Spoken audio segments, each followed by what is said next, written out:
Hello and welcome to the first in a brand new series of the Who Tube Show. The Who Tube Show is new, and it's I don't know what it's called. Is it a vodcast? I think I don't know, but it's an introduction to a show that's about the fans. It's for the fans, and I am a fan for my sins, and I love Doctor Who, and we're going to be talking not about the show itself now, so we're not going to dissect stories, things like that. We're going to talk about the fans and talk to the fans, understanding what Doctor Who means to them. And today, in the very first episode, I have a very special guest, Richard Smith. Hello, Richard. How are you? Hi, Phil. Yeah, fine, thanks. Good, good. Well, I said I wasn't going to say anything, but I will. Richard's been very patient because we were supposed to record this 2 hours ago, and I actually fell asleep in my chair. So this is real life, isn't it? It happens, doesn't it? But Yeah. Richard kindly agreed to redo it rather than telling me to bugger off.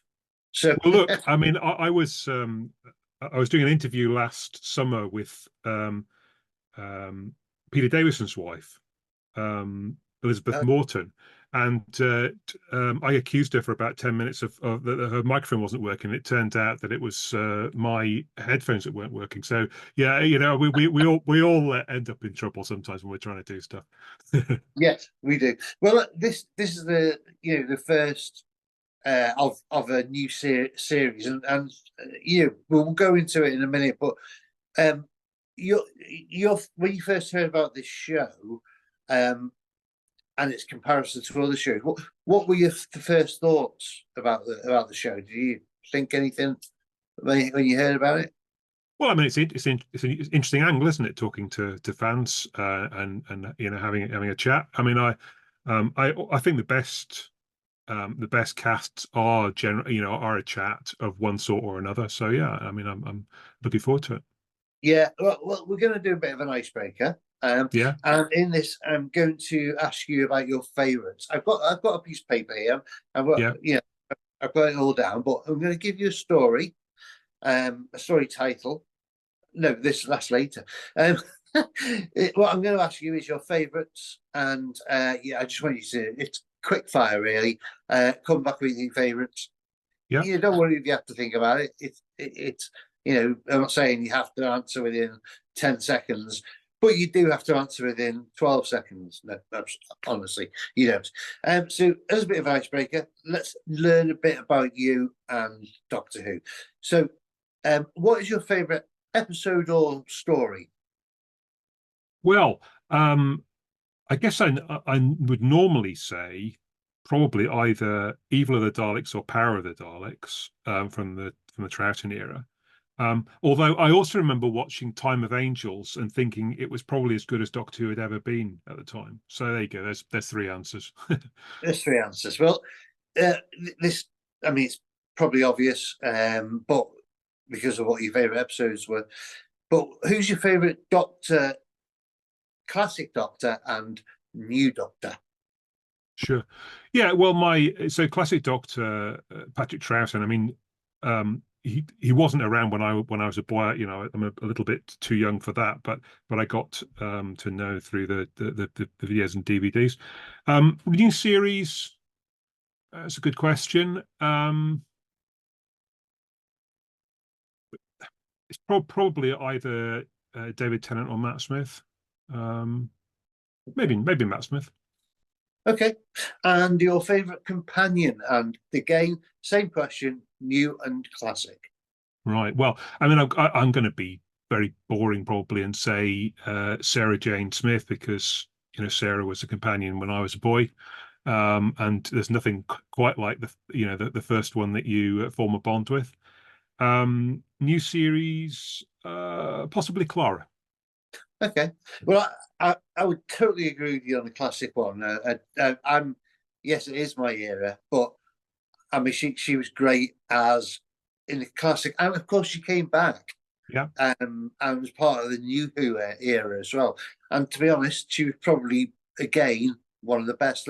I don't know. There was something about her. She was magic. Hmm.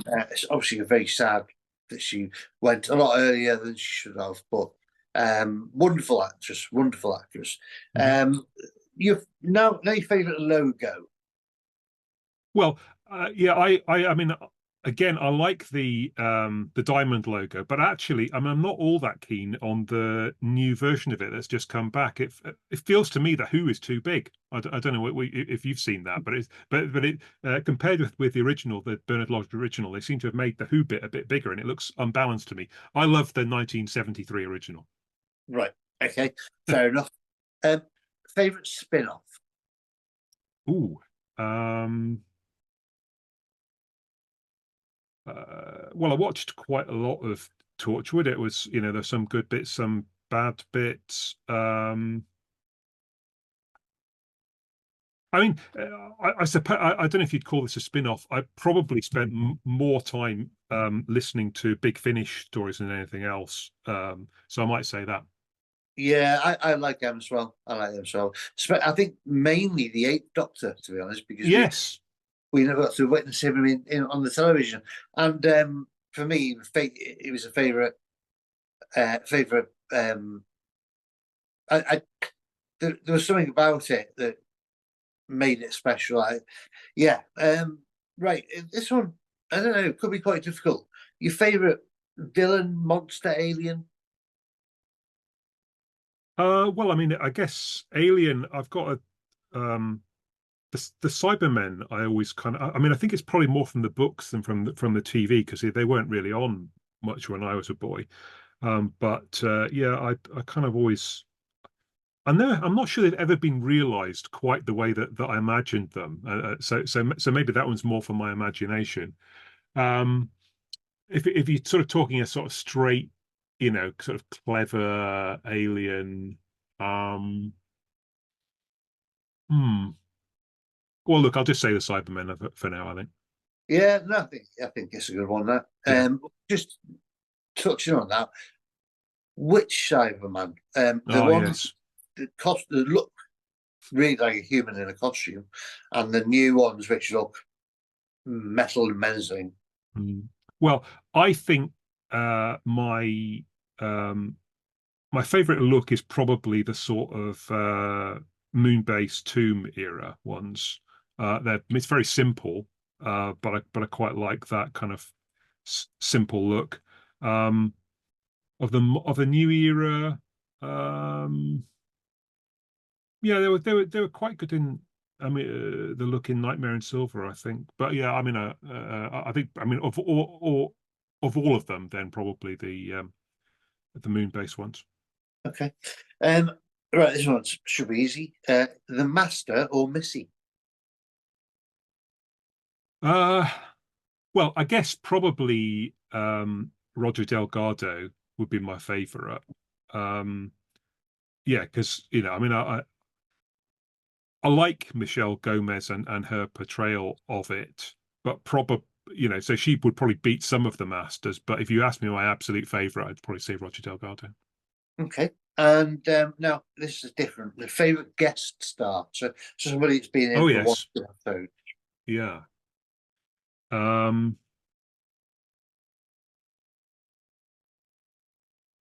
I mean, there's a temptation to say Kevin Stoney without really thinking about it because of both Mavic Chen and Tobias Vaughan. Um, is there anyone that I like better than that? I'm going to stick with that. I might, if I think of something else, I'll tell you later on. But Yeah, yeah. Right, next one is the version of the TARDIS. Which version do you like? The interior. oh right, um, I love actually the the kind of new old one. So what are we talking about? I suppose we're talking about Twice Upon a Time, maybe, or the realization for the adventure in space and time. That kind of anyway, the reimagining of the original set, I think, in the new era is particularly impressive. The kind of blinding whiteness of it. So I think I quite like that. Okay, yeah. And do you prefer the show to have one companion, like Rose, Hmm. or several companions, like in the 13th Doctor's Yeah. era? Um, well, it kind of depends who they are. Um, I mean, there's definitely a certain simplicity to having a single companion, and it worked pretty well. I mean, that was the standing situation when I first started watching the show, and it was what I was used to. Um, so yeah, I mean, I think two is okay as well, but yeah, three almost invariably somebody gets forgotten, don't they?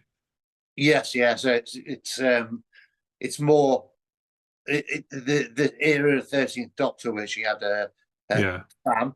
That's not your cup of tea then, having that many characters as companions. Yeah, I mean, I'd say I don't mind it. I mean, there was a Davison era with three, but yeah, you just tend to find that invariably they sideline one of them in the story. Yeah, So it's I yeah. I think for everyone concerned, probably one or at most two. Okay. And now this is a big one. Yeah, What go on. the heck did you do with yourself between 1989 and 1995, and between 1995 and 2005? Well, so in '89, I was at university.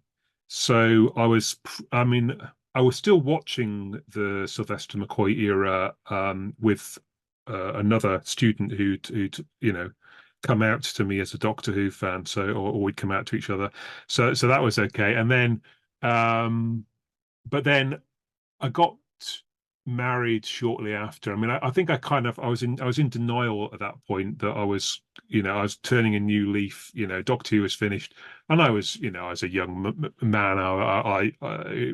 About to be married. I turned my back on it a bit, but yeah. So as soon as the rumors of McGann thing came out, I was in there again. So I don't know who I was trying to kid. Um, the second hiatus was definitely largely filled with Big Finish, as we said earlier. The Eighth Doctor, those original Eighth Doctor audios, it sort of felt to me like that was the the new version of the show. So I mean, I was quite into that. It sort of felt to me like Doctor Who was still happening for the second half of that era. I didn't ever get into the books, I'm afraid. I'm not sort of feeling at all superior about that. I just didn't really felt I ever had the time to read a book a month, so I didn't really get into that. But the audios, because I could listen to those as I was going out and about, I very much got into them. Yep, snap. Eighth Doctor for me, and that was a great he was the best that never appeared. Yeah. And Sheridan Smith for me was the best companion that never appeared. Uh-huh. She was great. As Lucy, was it Lucy, wasn't it? Yeah, yeah. Lucy Miller, Yeah, yeah. she's great. Right, last one. Okay. And I if you don't say the obvious answer, then I'll be thinking you're weird. Jelly babies Yeah. or fish fingers and custard. Well, I mean, yeah, yeah. I must say I've never tried fish fingers and custard, and I'm not encouraged to. It doesn't feel like a great combination. Jelly babies I've eaten a fair number of over the years. All right, that's it. The icebreaker is over. Okay. We've officially broken the ice and taken up nearly 15 minutes of the show. But they bring a discussion in themselves, don't they? So it's Yeah. it's quite good. So when did you first start watching the show? How old were you? And Yeah. when was Well, I mean, so I think it's going to be difficult for me to say precisely when I started watching because my dad was was watching it. He'd been watching Doctor Who on and off from the start, um, but he was particularly a fan of the Pertwee unit era. Um, so I guess it would have been on when I was tiny. The first thing that I can definitely remember watching is the Daleks being swamped by the ice coming in at the end of Planet of the Daleks. I've got that kind of in my head. That was 1973, so I was about 5 then. And I definitely remember the Green Death because I'm pretty sure we'd just got a colour telly around about then, and it really was green, So having lived in a black and white world up until that point, then the Green Death made a big impression. So that Planet of the Daleks Green Death are my earliest memories. But yeah, I mean, I was probably watching it earlier than that, but it didn't lodge. Okay, so I mean, that answers the second question as well. The second question was, what was your first story? And so quite similar. So just explain to me over the years what Doctor Who means to you. Yeah. Well, I was thinking about that earlier today.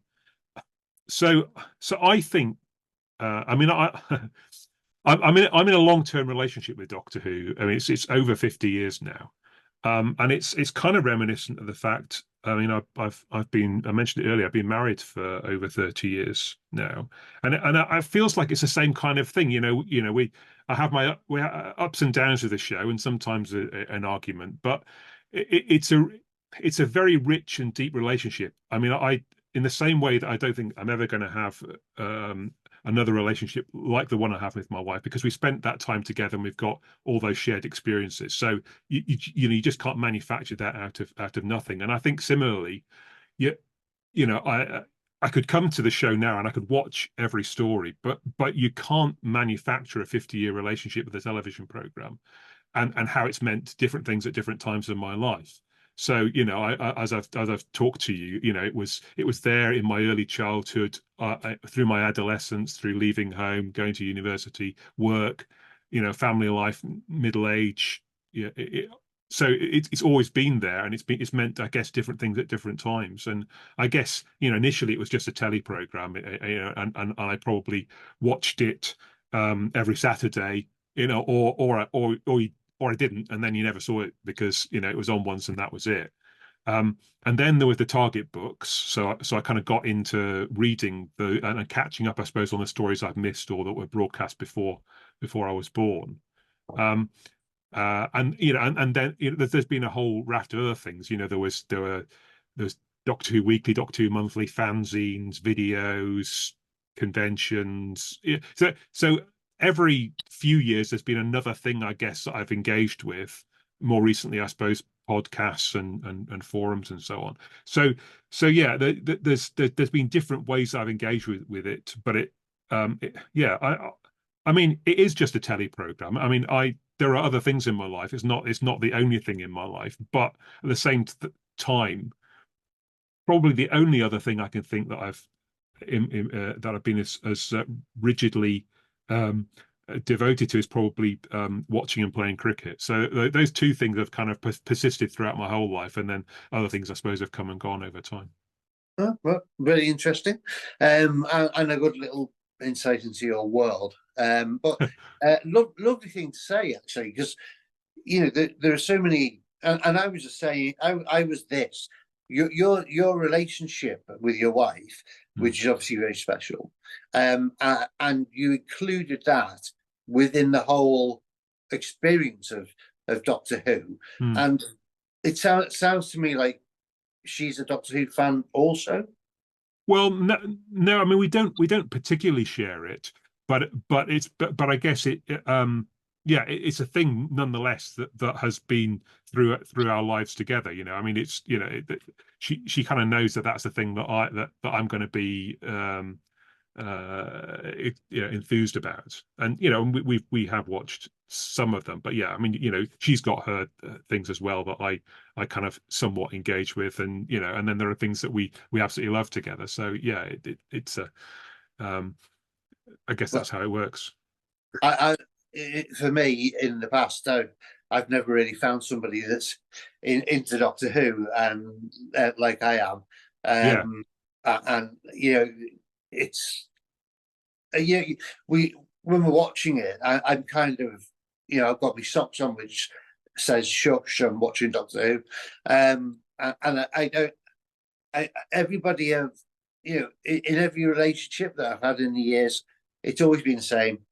Doctor Who, shut up. It's my show. It's my show for 45 minutes, and that's what I'm going to be Yeah. doing. So be quiet. Don't even ask me a question. Don't even say what do you want for tea. Just ignore me. I'm not there for 45 minutes and these days. So one question always comes to mind. Did you ever really hide behind the sofa?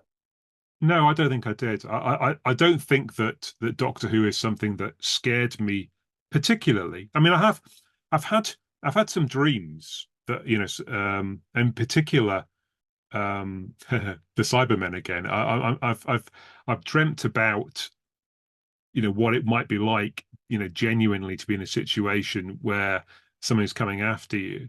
But I mean, but in the context of the TV show, no, I don't think I've ever found it so terrifying that I was hiding behind the sofa, even when I was, you know, 5 or 6. Right.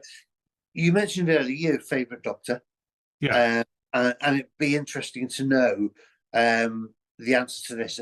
There's a large amount of episodes of your Doctor that are missing, Ah, yes. sadly. Um, I mean, for you, which episodes would you love for them to find again?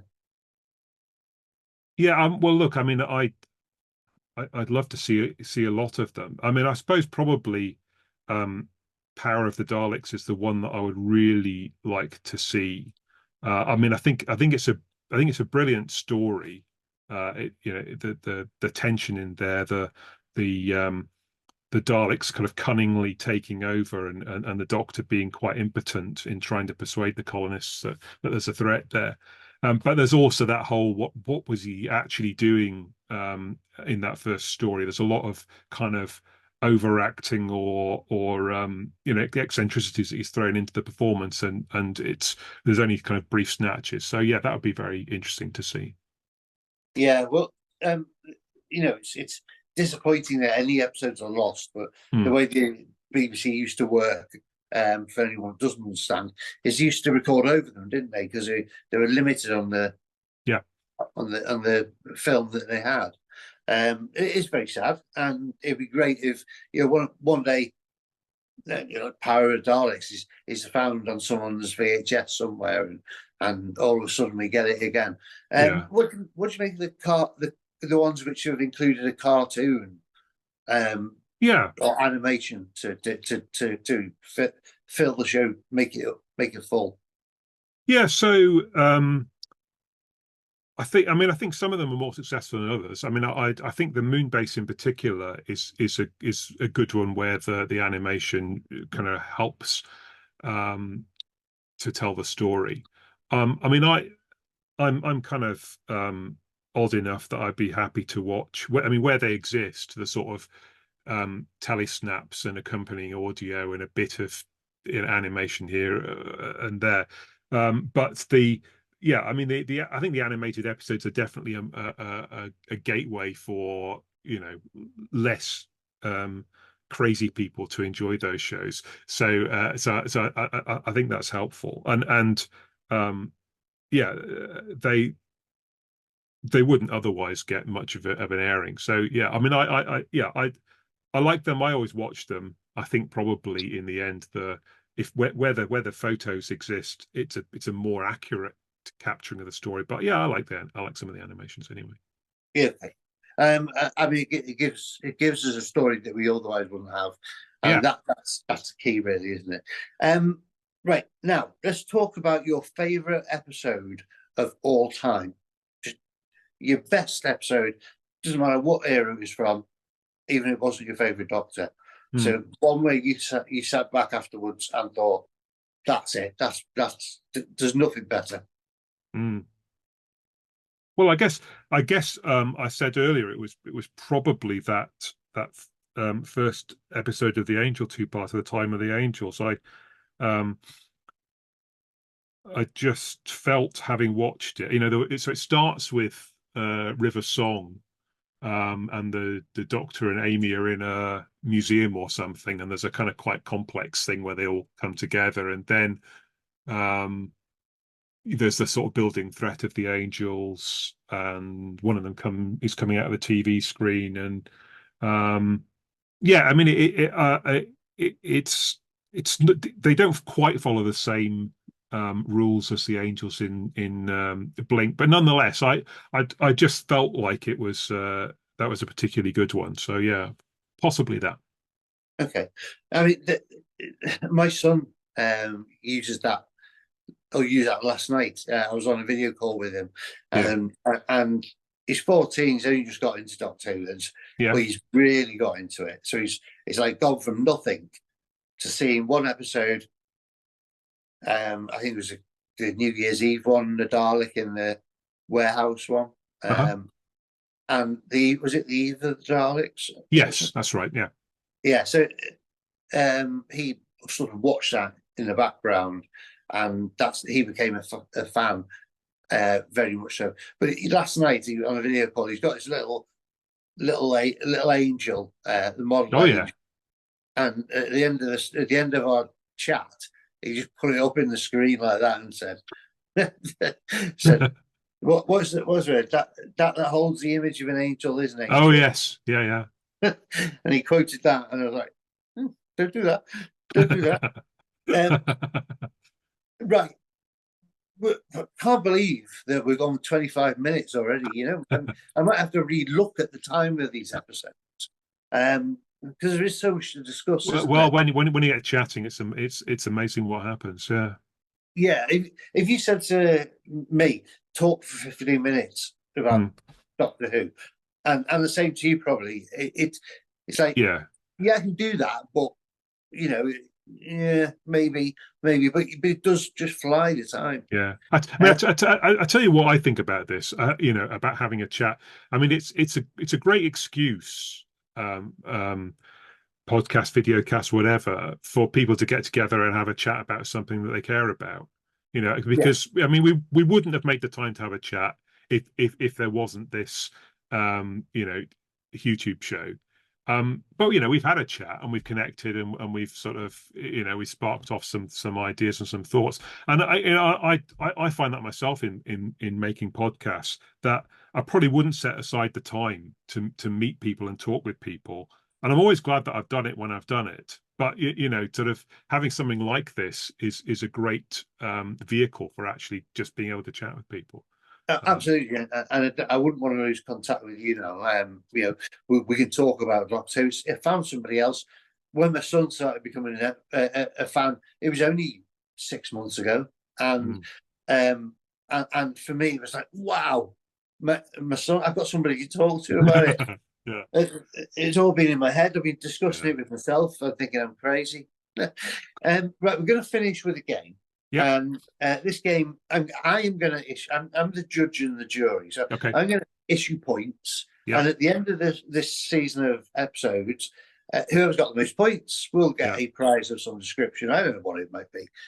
Probably a love to shop voucher. That seems to be the thing, or an Amazon voucher. But I'll think of something. Okay, And um, this game is ruin. It's I read what I've put. Ruin a Doctor Who episode by yeah, changing a word or jumbling up the words.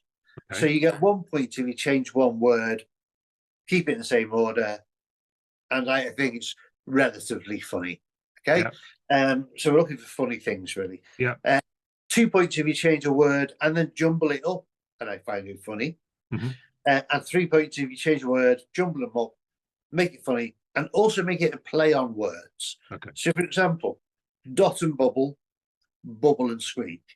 Now, I know it's ridiculous that an episode, mind you, with Russell T Davies, nothing's ridiculous. Space babies. I mean, come on. yeah, It, but it's just to make it a play on words and make it funny. Then that gained 3 points. Um, it's not serious. right, It's so I picked out because I knew your favorite Doctor beforehand. So yeah, the majority of these are his episodes, okay. with a few of the new episodes. So we'll go with first off the War Games. Um, ruin it. Well, I don't know. The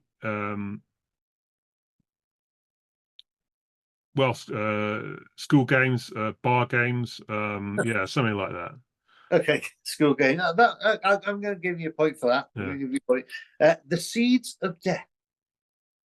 Um,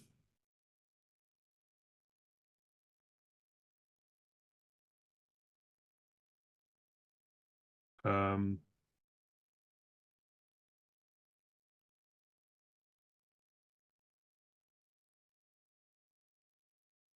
Tough one, this one, isn't it? yeah. Speed of Death. I don't know. I'm not so bad at substituting the words. Um, The Seeds of Spring. yeah, something like that. The Go seeds on. that grow. We'll join. We'll do it together. We'll do Yeah, it yeah, together. I mean this one I've already thought one. yeah. The Crotons. Well, croutons. Yeah, obviously. That's the one. That's the obvious one. But I'm going to give you 2 points for that one because you read my mind. I'm talking Yeah, about reading my mind. The Mind Robber. yeah. The Blind Robber. Um, yeah. How does that work? Eh, Blind Robber. yeah. How the heck does that work? What's he doing? Walking down the street with his white stick, Must be. uh, Yeah. and he senses somebody he wants to take money off. Yeah. Now this one, The Wheel in Space. You could leave it Um, as it is, couldn't you? yeah. Um, Have this bouncy wheel. the space saving wheel. The You know, space. you know the ones that are about half the width that you stick on. You have to limp home on your car when you got a puncture. Well, I'm going to give you 3 points for that one. That's a great answer. Great answer. Fury from the Deep. Um, yeah. If you want to ruin it, you'd sort of say um, instead of fury, it'd be sort of like petulance from the deep, wouldn't it, or something like that. Um, Swimming in the deep. yeah. Um, Do you want to move on? go on. Go on. The Enemy of the World. Um, I was kind of thinking the Idiot of the World. yeah. That's Yeah, me. or the enema of the world. Okay, I'm going to give you 3 points to that one as well. We'll look back on this. I haven't been adding the points up. I'll have to watch it back and Oh see. yeah. But, okay. Right. This was a great episode, but the Ice Warriors. Yeah, it could be the icebreakers from earlier on. Yeah. Um, The Spice the, Warriors. yeah, the nice warriors. The Nice Uh, Warriors. yeah. That wouldn't make much of a story, would it? No, yeah, they just turn up and they say, actually, yeah, we'll be gone in a minute because we don't want to mess things up for you. Yeah. I tell you what though, we could probably melt some of that ice for you that and save you all that hassle with your whatever it is. Yeah. I've forgotten the name of the device, but yes. Yeah. Just a nice pleasant alien. What Yes. was that? What was the one David Williams playing? Right. Do you remember he was sort of like Yeah. wanted to be taken over? It was kind of a Oh weird thing. yes. He was a little he was like a sort of guinea pig or something, wasn't he? Yeah, or rodent of some sort. Yeah. Yeah, like taking it. Yeah. Right, the Tomb of the Cybermen. Yeah. It could be the comb of the Cybermen. Mind you, they've got no hair, so that's not really much good. The Should we imagine them with hair? yeah. What was a Cyberman stopping? Like, I've got to brush my hair. Yeah. My hair's a mess. I fell asleep in my chair and the hair's a mess before I take over the world. Yeah. The evil of the Daleks. Yeah, it could be the weevil of the Daleks, if they've got some kind of pest inside their casings. I'll give you points for that one. I'll give you points for that one. We're running out of time. I didn't think we would. I was thinking like, I need more, I need more. So let's go on to the new ones and just have Okay. a couple of those, and we'll go down there. So turn left. Yeah, what would turn right be like? Or turn back? Or just Turn to the front. just stand still, maybe as well. That would Stand still. keep going. Um, You kind of imagine your stories that follow on from this, haven't you? yeah. It's you can't help it. You're thinking, stand still. Well, what would that be? That pointless. Right. Yeah. A good man goes to war.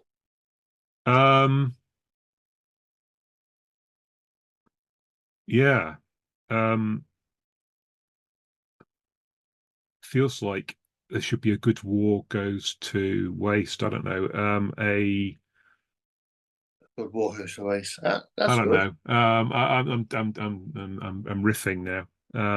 Let's go on to the next one because it fits in. Let's kill Hitler. Let's thrill Hitler.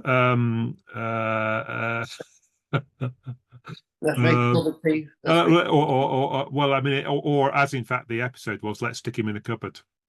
Let's stick him. Let's stick Hitler in a cupboard. Yes, yeah. I feel like it would have been a more accurate episode title. I'm not sure so many people would have tuned in for that though. Let's stick Hitler in a cupboard. Let's stick it. And the last one, the impossible astronaut. Yeah, I mean, you could have the perfectly possible astronaut, the idiot astronaut. Yeah. The impervious, imperceptible. Maybe you can't. He's so small you can't see him. Yeah, I don't know. Oh, what about the invisible astronaut? Yeah. Does that can't see him? Yeah. I mean, how do you know he's an astronaut? It could be wearing anything. Yeah, exactly.